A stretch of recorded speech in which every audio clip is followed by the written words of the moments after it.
We've created a safe space for conversations with everyday working people. So if you've ever wondered why you can't please that boss or why that employee just can't seem to get it right, these conversations are for you. My name is Roberta Orioma, and this is Why I Hate My Boss.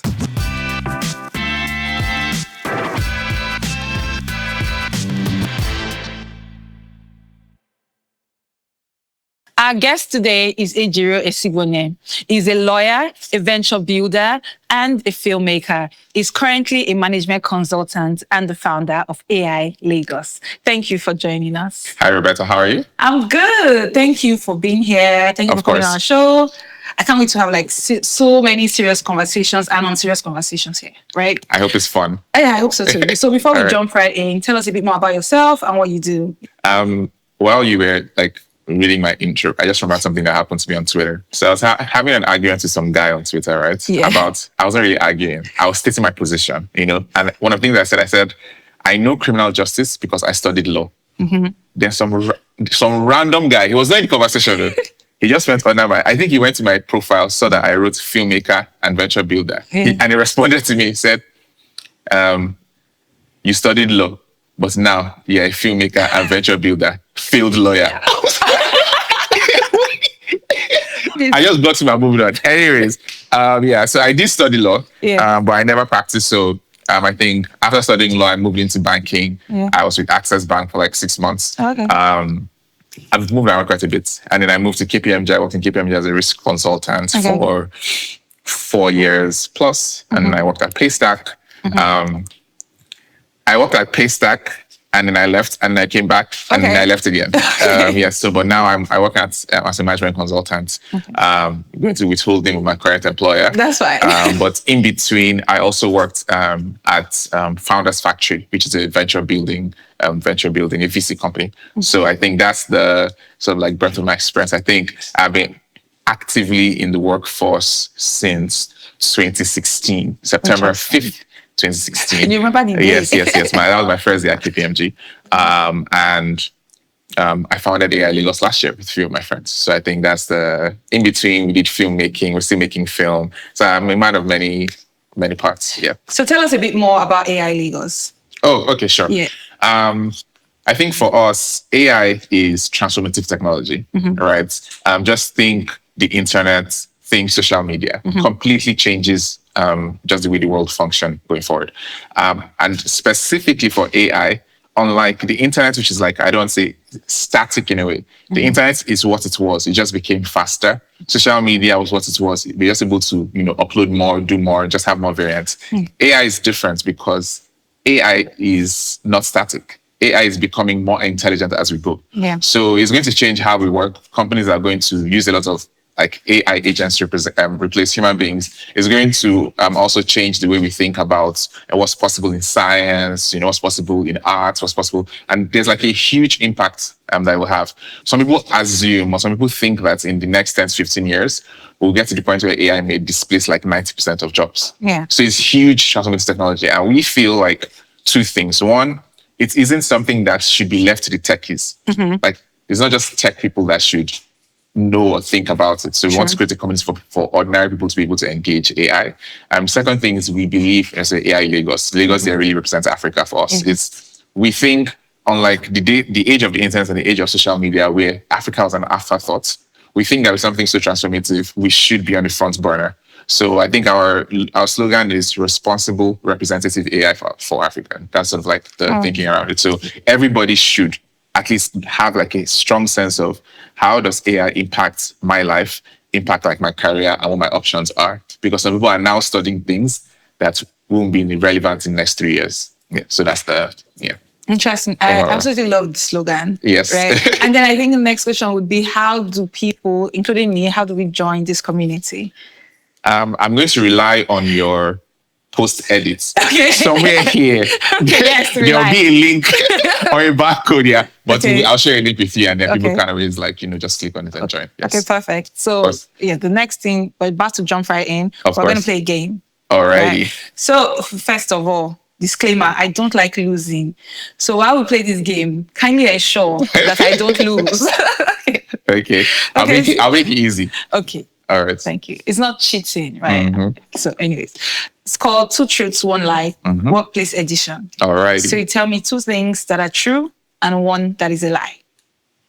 And I have to guess the lie. Two true, one lie. So one Yeah. has to be a lie. Yeah, one has to be a lie, and I have to guess the lie. Okay. First statement. Uh-huh. Over the past 4 years, Uh-huh. I've changed my job 4 times. Interesting. Second statement. To take my first full-time job offer, I accepted 100, like half of my salary of the salary that I already had. Like I had 2 offers. One was bigger, one was smaller. I went for the smaller one. That was half of the bigger one.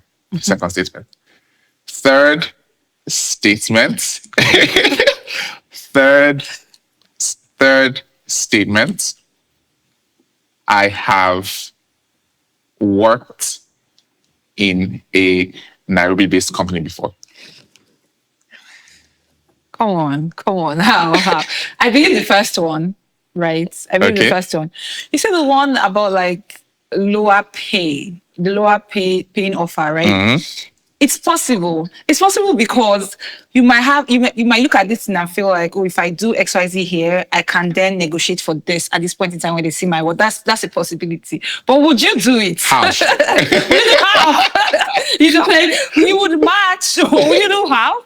I'm struggling with that. Okay. The child was a Nairobi-based company. Very possible. So I think I'll go with God. If I fail, because the thing is, if I get it, you owe me something. Oh, wow. Yes. So there's a prize. Yes, but if I lose, well, thank you for coming on our show. Okay. So I'm going to go with the second one. The second one. Wait. Second one is half. Yeah. Half. Wait, Okay. hold on. All right, we'll go with the second one. Hey, go wait. As a lie. Okay, fine. We'll go with the second one as a lie. That was true. Is it true? Yeah. That was true. Nairobi-based company is a Nairobi-based lie. company is a lie. We had an office in Nairobi, but like it was a South African company. So sorry. You were supposed to make this thing easy. It was not easy. It really wasn't.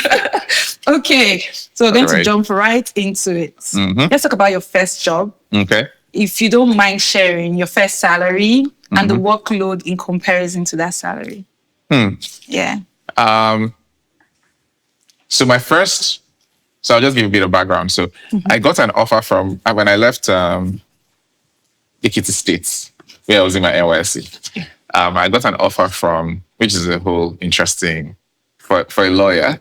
It's interesting, I'll just give like a bit of background. So before I went for NYSC, I worked in a law firm in Lekki, like we were doing oil and gas deals. And I went to Ekiti as a lawyer.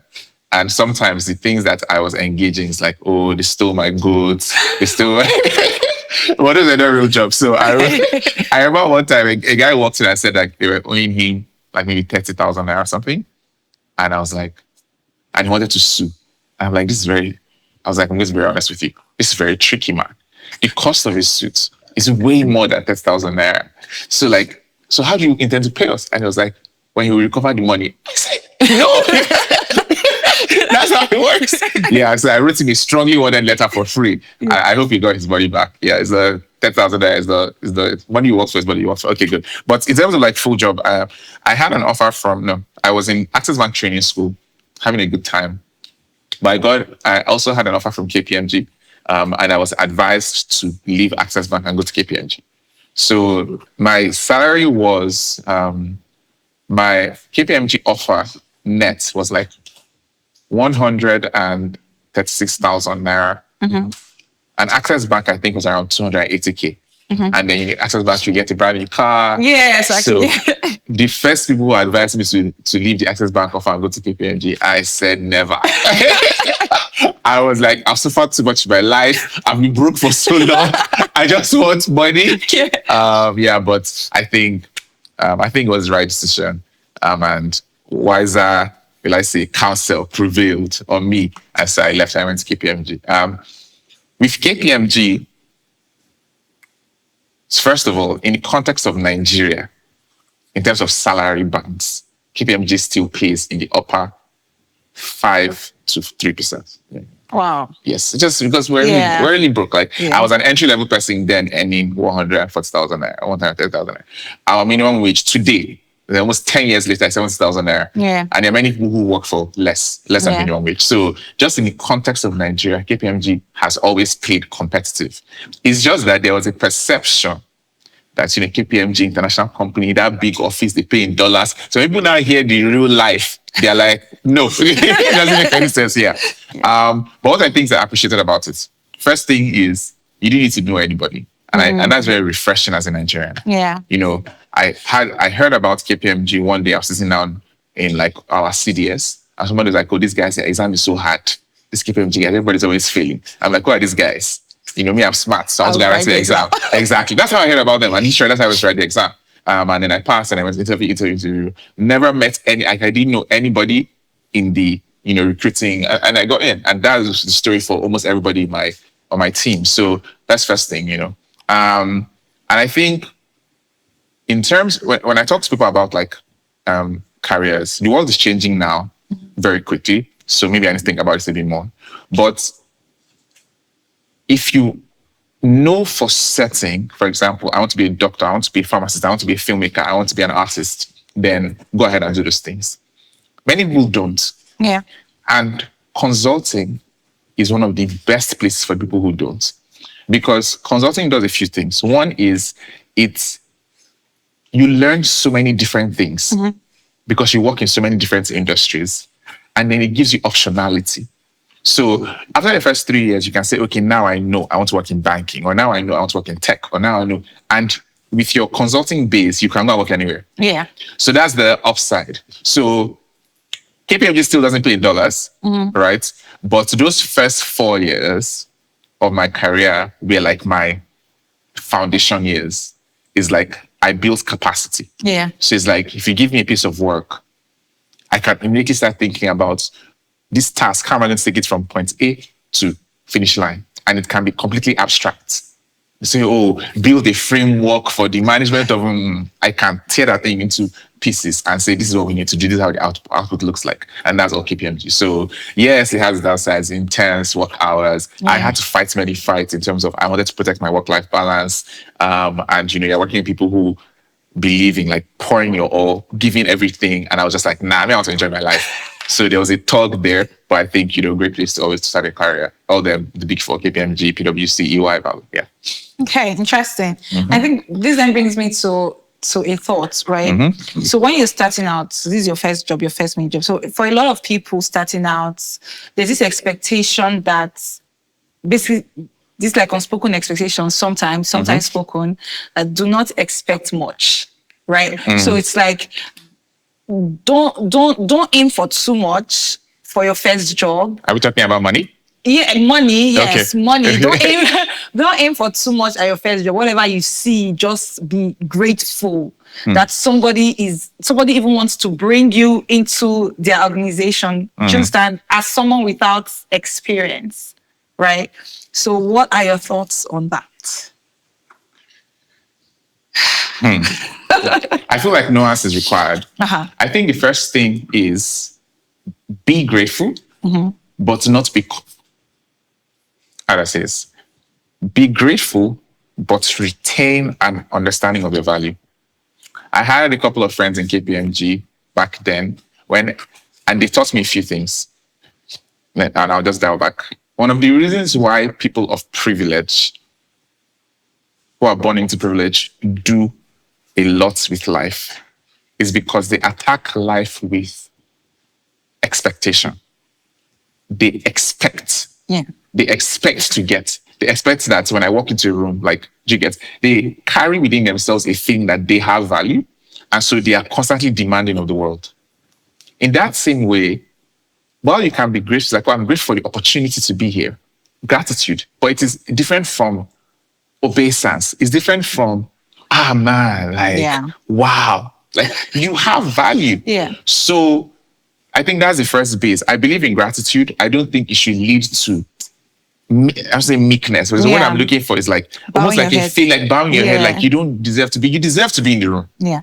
That's like companies don't hire you because they are pitying you or because they like you or because they just want to invest in the economy. No. They're hiring you because they're thinking about their future. And if they don't have a pipeline of talent is literally a strategy for most companies, right? So if you don't have a pipeline of the right talent, then they're finished. And they went through a whole recruitment process and they felt you were the right talent. So you need some of that. It's a little arrogance, but you need some of that arrogance inside of you. Now, in terms of what you should expect, the idea that you shouldn't expect much can be killed, because if you walk into the market with that idea, you're going to cap, the kinds of things you're looking for. But there are people who start their careers in Google. That's their first job. Sure. Do you get? Yeah. And their lives are just completely different from people who have been working for 10 years somewhere else. Yeah. So you need to attack the world with the thinking of like, I'm good enough to be in the best places. Sure. First. Now, everybody won't get to the best places. But it doesn't mean that you get. Yeah. You can attack the world like that. So I feel like that's like a super important thing. And then you need to be good at what you do. And but you also now carry within yourself the feeling of, I bring value to the organizations I work in. Life can happen. Yeah. And so opportunities are not, spread equally to everybody. Yeah. So you may be in a position where you need to compromise and say, okay, I wanted to work in Google marketing, but now I have to work with AI Lagos. Okay. and the expectations from a salary perspective would be so vastly different. You might even be doing the same work. They probably give you better perks and a better laptop and everything. But so you're just recognizing that I'm dealing with an infinite number of jobs. It doesn't mean you stop looking. Sure. Here's something I don't know. I may have to say it later. But your first loyalty as an employee is to yourself. Always. It's never to. You can work hard and believe in the vision of your organization, but your first loyalty has to be to yourself. Yeah. Because your organization's first loyalty is to itself. Sure. So I feel like that's the way to answer that question. It's not, sometimes people are like, oh, I'm worth 5 million. There's actually no cap on your worth. It's just that an organization cannot pay you outside of its model. Yeah, sure. If a company is making 10 million naira per annum, they probably can only pay you 100K. True. It's just what it is. Same job, same work, and that company can pay you 10 million naira per month. It's just what it is. So I think maybe the thing is like your value and whether you're learning or not learning, it really doesn't have anything to do with the quality of the output. It has to do with the opportunity that you are able to access. I think that's what it is. Okay. I love it. I love your response. And I think I'm learning because you've had way more experience than I've Please, had. it's not way more. Roberta and I are closing age. Yes, we are. I agree. We went to school together, by the way. Yes. Let me leave it there. We went to school together. I was going to say that you're my senior in school just by tiny. Yes, just 1 year. Yeah, 1 year. It's because of my gray beards. Okay. Yeah. Okay. But you've worked at more organizations than I have, fair, right? And so I'm learning a lot as I'm asking this question because I have a startup and I'm building, and through these conversations I pick things, and so I'll jump to the next thing, which is, what are your red flags in a corporate organization? What do you see and you're like, I can't be here, or this cannot work, or I'm going to fight this? So I'll answer the question in multiple ways, but I think the first thing is that I think you should care about the most when you're about to join an organization is, will this company be here next year? Yeah. That's the first thing you need to care about. Will this company be here next year? Because we all want money, but we also want stability. Now, it does it like when you do your risk return, and I'm just going to give an example very quickly. When you do your risk return, sometimes it's what's taking the bets, right? But that's a key part of it. And I'll just tell you practical ways of doing this. If you're going to work in a tech startup, it's like, oh, we're a tech company.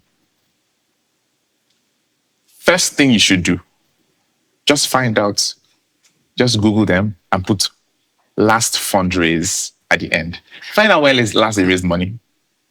If a startup has not raised money in 4 years, if their last fundraise was like 4 years ago, And they're not like one of the big ones like Paystack or Florida Wave or any of those ones. It's like a small startup. They've not raised money in like 4 years. Then there's just like a real significant risk that they don't have up to 9 months of runway. If their value proposition is not strong, they're going to be out of work soon. Just what it is. Startups die all the time. That's first thing. Now, this is very clear for the startup ecosystem. It's not very clear for other types of companies. Yeah. Because outside in, you don't really have, for startups, we always know if they are doing well because startups that are doing well are always raising additional money. But for other type of companies, we don't really know. So you need to think about it. Now, it does not mean that you can't work in a startup or a small company that doesn't have great PR. But you need to, one, really believe in the product you're building and believe in the founder. True. Because using startups again, startups reward you with both equity and the salary. Mm-hmm. So if you believe that the company is going to blow, is going to succeed, getting in early is fantastic. You're not making a lot of money now, but in like 2-3 years, the stock options you got, or like you get, the value would go. Like just imagine joining Flutterwave, Paystack, MoneyPoint, any of these companies 8 years ago. Yeah. You're probably $1 million if you're not 500K plus. You get what I'm saying? Yeah. There are not a lot of jobs that can give you that. So that's risk, reward. Yeah, good. Now, if a company is high risk, you don't know a lot about them. And let's say you have a job that's paying 100K today. Mm-hmm. If the company is offering you 150K, sit your ass down. The step change is not significant enough for you to go and work for a company that might not be here in 8 months. Sure. If they're only offering you 500K on the other hand, maybe. Why? Because if you think about it, in 3 months, you would have earned your annual salary in your current employer. Yeah. If you don't change your lifestyle immediately, you start earning new money. You've given yourself enough buffer. You get every month is buying you 3 additional months. So that's like kind of math that I always do when I'm thinking about these things. Like, so you have given yourself enough buffer to say, okay, even if the company died after 6 months, I have literally bought myself 1 year and 6 months of like runway. So I can use that time to get a new job. But the company might not even die. So that's like the risk reward makes sense there. But it's just like, if it's double of the salary and your salary is too small for double to mean anything, then just stay where you are. So I feel like that's one of the red flags. The company that doesn't have a great runway. Yeah. So that's the outside in. Yeah. So other red flags, disrespect. Yeah. There's a difference between straightforwardness and disrespect. And sometimes people act like you cannot have one without the other. So true. How HR speaks to you, how the recruiters speak to you, the tone of their email, all of those things are signals. You can also observe from like interaction, companies that blur the line between job and life. Doesn't mean all of us are just guys. I'm sorry, like I know in the creative space, it's a bit like, but like in like a corporate environment where there are no lines, it's just like everything is just, that always was a red flag to me. Because as we know, it is a quote, like familiarity breeds contempt. Sure. When you and your boss don't have when there's no line between what work is and what like life is, that's the kind of environment for him to be screaming at you one day. Because you are almost like his younger brother or his younger sister. Your boss is not your elder brother. Your boss is your boss. You're his employee. And the tone should always reflect that. It should be a cool, calm tone, always. And then when there are good things, like we can celebrate, but like it couldn't be like, oh, we're family, hug me, and I'll shake you, blah, blah, blah. Because what that implies is that when things are bad, it's going to scream at you like you're somebody that is in his house. So like that's also something that some people don't think is a red flag. Mm-hmm. I think it's a red flag. I always want to work in a place where there's no like, we can be kumbaya, but like the lines are very clear in terms of like, this is my workplace and then this is my life. So that's something else. Old salaries. So if you ask at their face salaries, that's a huge red flag. Yeah. It's a huge red flag. Because I don't know what you think. Like, are you special? I've been all 3 months, so Ejiro. That's crazy, man. So I feel like old salaries are that like huge red flag. Yeah. But I think that one, people might just be afraid, to just ask other people that are working there. Like, Yeah. how is this place? Blah, blah, blah. And you can just, did they put salaries? And then see what I see what they say. Yeah, but I feel like in terms of red flags, there are a few things that come to mind. I think stability is one of the more important ones. Yeah. And then just like make sure you do like a bit of like background work. Yes. Yeah, I think I covered Okay. all of them. Yes. Okay, so something that happens sometimes, like say you notice red flags and you're like, okay, I entered, I didn't ask the right questions, and now I'm here, right? And there are all these red flags that I can't ignore, but I need to leave. And right, say your boss is someone that just like, yeah, because like we've had different type of stories of bosses, even like having conversations and all that, right? So when people want to leave sometimes and they are scared to tell the boss that they want to leave. It's true. And like people like sort of like have to be overly dramatic. Scared to tell your boss that you want to leave. Exactly. And people, why?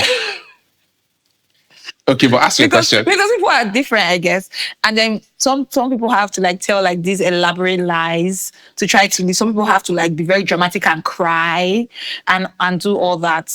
What's your I feel like I already know your answer. No, like, so I'll give you an example. I worked at KPMG for 4 years, right? Yeah.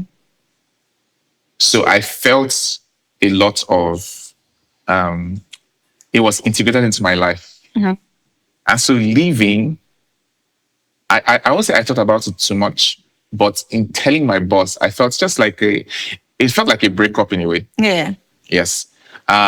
But there was a lot of hesitation. Yeah. You know, so I understand that sometimes you've built something with an organization, and so there's, but it's like, what are your fundamental principles of work? The first most important one is your first loyalty is to yourself. Always. And so if you have that like anchored in your mind, if you've really evaluated a decision, then, and it's the right thing for you, then you should be able to have the conversation. I understand people, you know, some people are not as confident, but because you're very confident. It's like, yes, just I understand it. Like, but so what I always advise, okay, let me go into like tactical ways to like attack this. Okay. Is trigger the conversation. That's typically easier than having a conversation. But when you've triggered this, you must have it. So it's like you're struggling. You know this is the right thing for you to do, but you're dealing with like a lack of confidence and all. Just send the email saying, "Hi XX, I would like to have a conversation with you. There's an opportunity that I would like to take. I think it's the night for me. Send, click, close your eyes, send in the middle of the night, pa! Middle of the night. Next morning, you have to have the conversation now. Or you call your boss and say, I have an opportunity I want to take and talk to you about it. Says to him, I'll see you in the office. You have done it. Now the die is cast, you must go ahead and do it. So, but like always just do the things to trigger it. But I don't think, anyways, as you now go further and further, and the thing is like, if you're actually working with good bosses, Yeah. if you're working with good bosses, the same way they would understand that you're watching out for yourself. Yeah. And they actually wouldn't have issues. Exactly. I've gone to 2 jobs. I've gone back twice to jobs that I left. Because the basis of me leaving was very honest. One of them, I told them, like, I'm thinking, like, this is what's right for my family now. This is what right for my life. The context mattered. And when I was coming back, there was no, like, pushback. It's like, okay, sure, do you? So I feel like if you're working with good people anyways, right, they will understand. It's when you're working with witches and wizards that something will be clearly better for you, but they want to keep you because guess what they're thinking about? How you help them drive their own profits. Yeah. So True. think about yourself. Yeah. Think about yourself, guys, and send that email the middle of the night. If you want to share your stories with us, send us an email or a DM. For more of these conversations, subscribe, like, and share. Okay, so my next question will be, what's the most painful lesson, right, you've learned on your career journey, and how did that then go on to help you? Painful lesson. Yeah. So it's even possible to be something you learned earlier on, and then because you learned that, you're like, this will never happen to me again, or like I have to be better, or I have to watch out for myself. Now I know this. In terms of my career, really, I don't think I've had a lot of painful lessons. I feel, okay, maybe one, I wouldn't say it is, I won't say it's painful, but I think it's an important lesson I learned. Sometimes the most value you get from an organization is, first one, I think, most value you get from an organization requires you to sit. I think that's first thing. I feel like clearly as a generation, I know some of you guys are not in this generation, but like our generation down from like we that were now in our early 30s down to like people, we have a restlessness. Yeah. All right. Just being in one place for 2 years feels like, man, you don't pay for this place. I feel like depending on the context, the most value you will get out of a workplace requires you to sit. So that's first one. The second thing is when you think about your comp, don't think about your salary alone. That's another mistake. Like I feel like I made it in a way, but I feel like I was justified in. So I had like in one of my workplaces, I had a dollar-based bulk entitlement that in my head I thought had vested.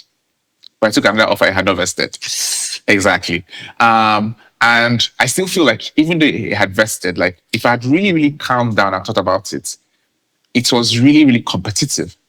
You know, I feel like that's something else that's that I didn't factor. And I think those would be the two things: would be sit, and also just don't think about competition from me, how much I'm getting in a monthly basis perspective. I feel like those are my lessons. Oh, and then the final one, and this might now sound counterintuitive to everything that I've said, is that once in a while in your life, you will be in a room with truly revolutionary people before they become revolutionary. Yeah. If you ever find yourself in that place and you have the opportunity to hitch yourself to that bandwagon, hitch yourself to that bandwagon. There are a lot of people now in like, and I will use tech because I've worked in and around tech. A lot of people now in tech who are viewed as gold standard. Met a lot of them, watched a lot of them. They are not necessarily smarter, better than everybody else. Yeah. But they hitch themselves to the right wagon early in their career. That wagon will just carry them. True. So now, from a wealth perspective, from a recognition perspective, they are viewed as leaders. They have a lot of money. It's not because of anything they did. They were in a room one day with the right people, and they're like, you know what? I'm sticking with you. That's all. Speaking of like transitioning and like moving from place to place and companies hiring, right? What's your thoughts on a situation when companies hire externally, right? But for example, say a company has a gap and they fill it, right? With someone internally while they're looking for who, like temporarily. Exactly. And then they bring someone from outside into that space, and employees are not always like happy. Yep. That's what's your take on that? Have you had like any experiences? I had one. It's not like it didn't affect me, but it affected like a team I was working with at one of my previous employers.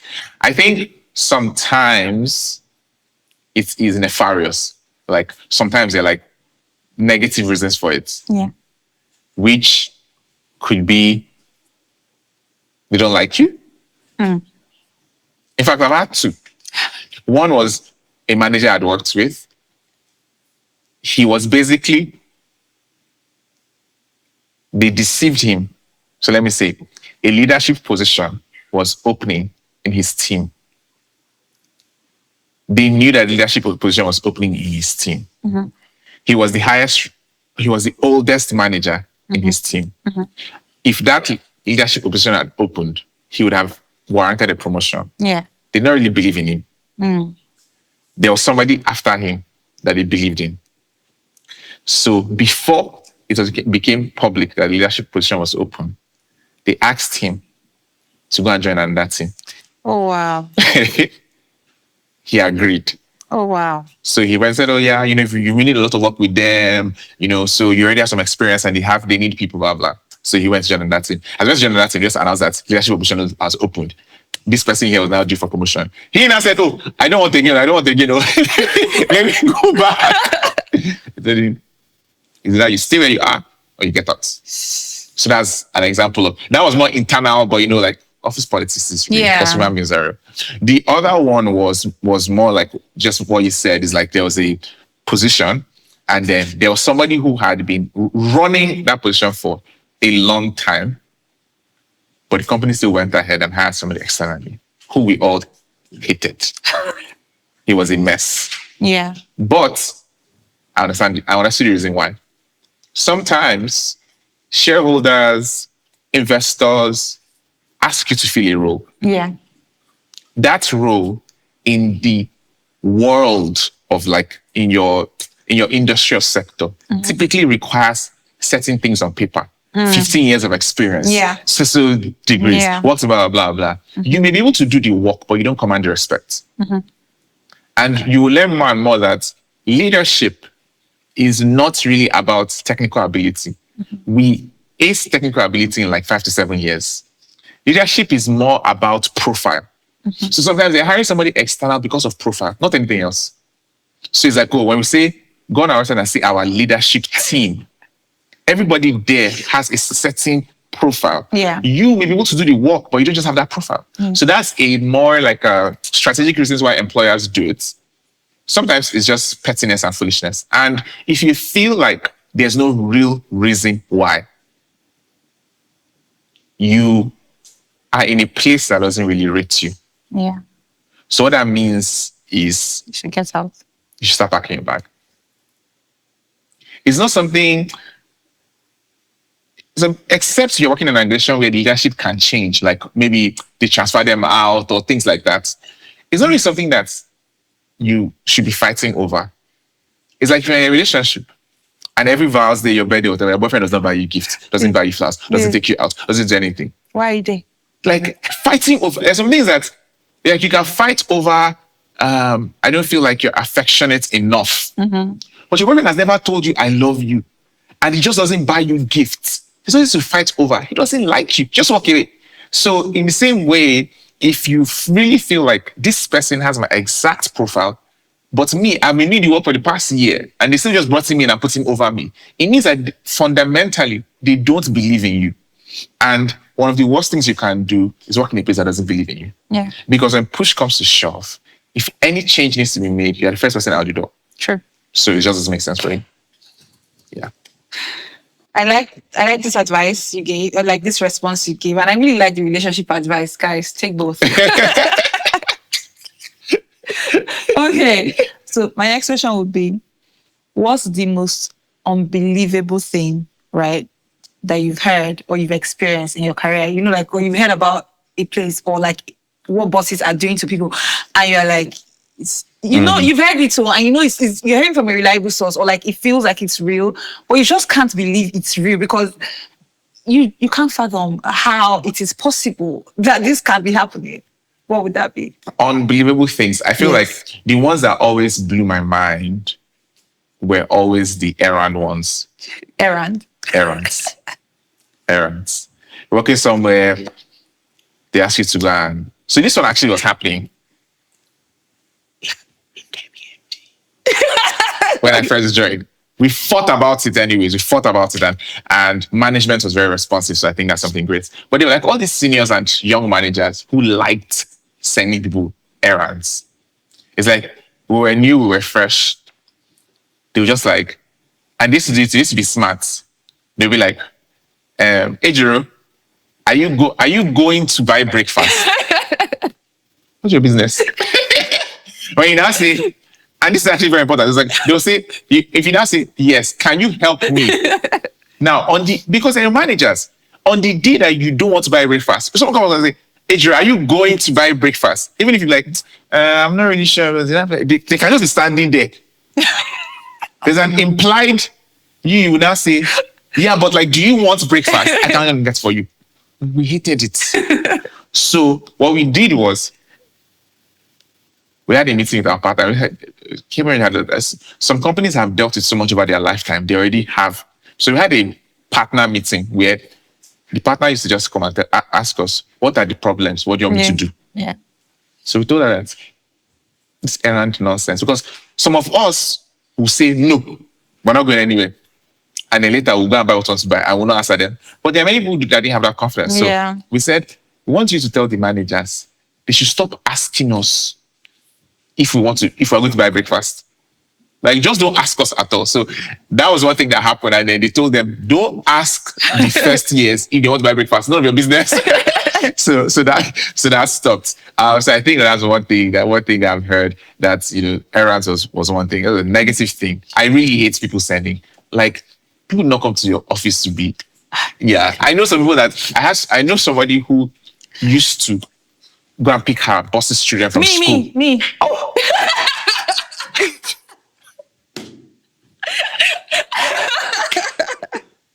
Crazy. Why? It's insane. But that's also a sign that you're in the wrong place.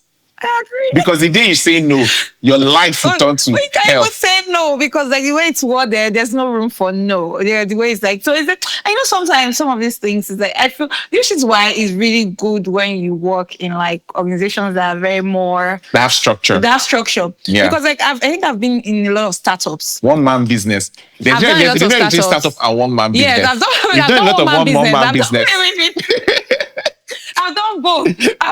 I've done one-man business and I've done startup. And then I used to should I continue? Like I used to do the errands, the children, school thing, take them to get provisions and take them to school and pick What's them your up. role? What's your role? No, for real, they have to know. Any I don't work? think today's about me. Okay. Okay. I know if I call my role, you hiss and you roll your eyes and you say you're not serious.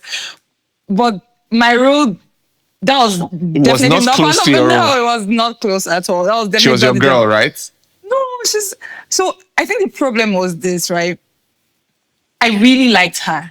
I think that can be a tricky thing. That's what I said. Yeah, no, so The relationship always has Yeah. to be. It's a professional No, relationship. I agree. And so I Which one learned. is your children? No, so I learned from that, right? Yeah, So I didn't know yeah. this person before I went for that interview. Yeah. Right. And then after the interview and I'd gotten that job, right? Mm-hmm. So I think I liked the way she would think, right? Mm-hmm. She was very, very smart. Yeah. And I was coming up and I had like all these things I wanted to do. Mm-hmm. And then she was doing like so much, like she was also like doing So you so many felt like things there I was wanted- value, yeah. Exactly. So I felt like, oh, okay, I can be here for a while. That was the first place I stayed for like a while. Mm-hmm. Right? Because yeah. Of course, she kept it for a while because yeah. Yeah. So so that happened. So it was like, so sometimes when she would say these things and it would come up and it's sometimes like, it's almost like a thing of, I really don't trust people with this thing, but I trust you with it. Security guard. Please. This makes me think about something that's, in Pedro. You know Pedro? Yeah. Pedro told me this when I got my first job. My first pre-NYSC, so it was like an internship. He said, don't accept anything that you will not be happy doing for the rest of your career. Gotcha. If you will not be happy picking somebody's children up from school till you leave an organization, don't do it the first time. True. It's like a golden rule. Yeah. Because people just take. People are takers. And I don't say, they don't even have to be bad people. Yeah. There's something in humans Yeah. that makes them want to take advantage of a situation. So if you don't block it, they're coming again. Sure. It's actually just so straightforward. I agree. Yeah. And one of this statement you just made, one of the things I learned from, I knew, God, this is bad. So is this thing that even happened at a point in this place I worked at where you'd use your, like, they need you to do something, but they've not like giving you the money you need to do the thing. Or the tools you say, And then people got- use cash. You got- And then they're like, go do this thing, I will need it by this time and go and get it or go and do it. But go and do it first, we'll refund the money. And I don't have money. Exactly. And then so initially it was like, okay, I wanted to get the job done. So I'll go and use my money to get it done. But it then became a pattern. Yep. And it was a problem for me. Yep. Because my account was not arranging anymore. Because Yep. I'll be waiting before you bring it. You tell me to do something else. And I was like, okay, no, this has to stop. And so the first time I said no, it was such a problem. If you had said no the very, very first time. Exactly. And it was such a, and I had to keep saying no for a while. for them to now understand exactly what it was. It was a process. Yeah. So, yeah, absolutely. I get it. This has been really amazing. So I think we have to jump to our last segment, which is scenarios, right? Okay. From people. Hit me. Are you ready? If you want to share your stories with us, send us an email or a DM. For more of these conversations, subscribe, like, and share. A friend of mine just resigned from his workplace after 3 years. A department head had recently relocated. HR asked the guy to fill in the gap until a decision is made on replacement. 7 months in, they announced via town hall newsletter that they've hired a new guy for the role externally and will be onboarding him. So what happened was he quit his job, right? But he was asked to come back and train the new guy. Would you say that this was an emotional, was that like quitting? Was it an emotional move? Should he have waited to get something else before he left? Yeah. It depends. Okay. It depends. But there's a world where it was an emotional move. Yeah. So a question that I would ask him was, did he ask for the role? Did he go to his manager and say, hi guys, I'm taking this role for the next 6 months. I would like to use it as my probation for this role. And at the end of the 6 months, compare me to the other people. Because sometimes there's malintent. Like people just don't like you. Sometimes just didn't think about it.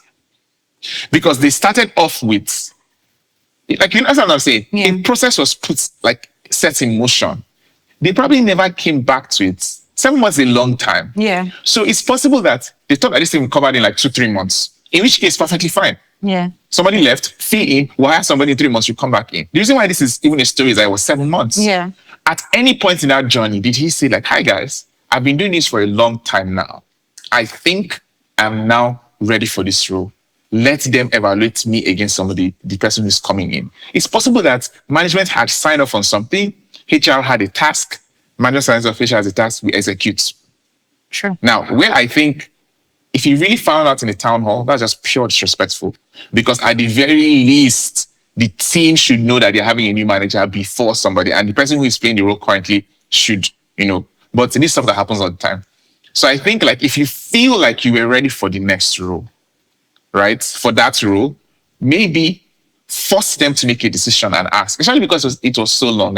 So that's why it may have been an emotional decision, but it also may not have been, so because I don't have the entire context. Yeah. In terms of like, should he have waited? Yeah. I don't know his financial situation. Yeah. Yeah. But I always tell people like, again, loyalty to yourself. First. Sometimes the enemy of loyalty to yourself is yourself. True. It can be your pride. Yeah. It can be your arrogance. Yeah. If you look at the CV of the person that was hired, the person is way more qualified than you. Better for the company long term. So the real issue here is like, I don't like the way you communicated it. That's on the basis to leave it. If it was a good place and overall they believe in you.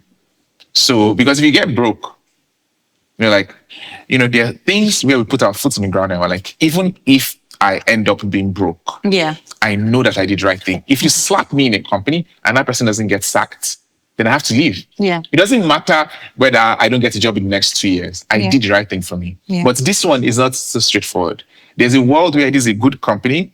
They didn't just think about it. They only just think about you in that light and they made a decision. And then you're now upset. So it could happen, yeah. Okay. So if the situation was one where you were delivering, right, and you had asked, but they had gone ahead to hire out, then would you say that would be a good scenario to then get out? No. Because remember what I said, sometimes a role requires a certain level of pedigree. True. It's not about performance. Yeah. A role requires a certain level of oomph. It's just like, we need somebody of this because they're going to be having this type of conversations, representing us in this kind of place. It's not about whether you can do the job. You know what I'm saying? I get what so you're saying. So it's not always, it's not straightforward.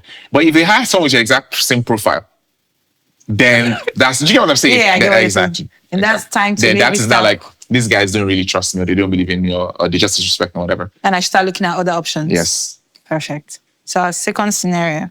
I once worked for a startup that said they wanted to be like Google in Nigeria.